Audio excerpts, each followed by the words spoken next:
পৃথিবীর আনাচে কানাচে ছড়িয়ে ছিটিয়ে আছে নানা ধরনের দ্বীপ ও দ্বীপপুঞ্জ।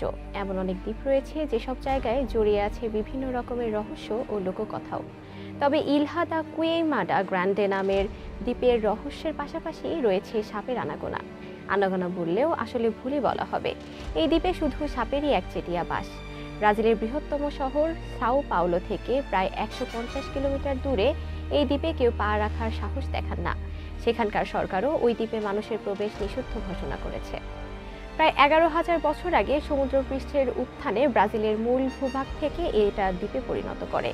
এই দ্বীপে বিভিন্ন প্রজাতির সাপের মধ্যে পিট ভাইপার অন্যতম। এই সাপ পৃথিবীর বিষাক্ত সাপগুলোর মধ্যে একটি এবং এই দ্বীপে এই সাপটির প্রধান আবাসস্থল। পৃথিবীর অন্যান্য বিষাক্ত সাপগুলির হাজার হাজার সংখ্যা এখানে আছে। লাইট হাউস রক্ষণাবেক্ষণের জন্য একটি পরিবার ওই দ্বীপে বেশ কয়েক বছর বসবাস করেছে। 1909 থেকে 20 সাল পর্যন্ত ছিলেন তারা। শোনা যায় ঘরে ঢুকে পুরো পরিবারকে মেরে ফেলে সাপের দল। এ নিয়েও কাহিনী আছে। দ্বীপটিতে সাপের সংখ্যা নিয়ে অনেকে অনেক রকমের মত দেন।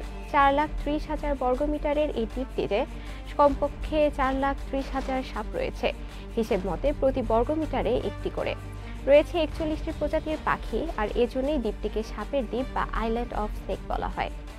গোল্ডেন ল্যান্সহেড যেহেতু বিরল প্রজাতির, তাই এই সাপকে বাঁচাতে ব্রাজিল সরকার পদক্ষেপ নিয়েছে। বিশ্ববাজারে এই সাপের চাহিদা থাকায় চোরা কারবারিদের হাত থেকে রক্ষা করতে এবং সাপের কামড়ে মৃত্যু যাতে না হয় সেজন্য সাধারণ মানুষেরও এই দ্বীপে প্রবেশ নিষিদ্ধ করা হয়েছে।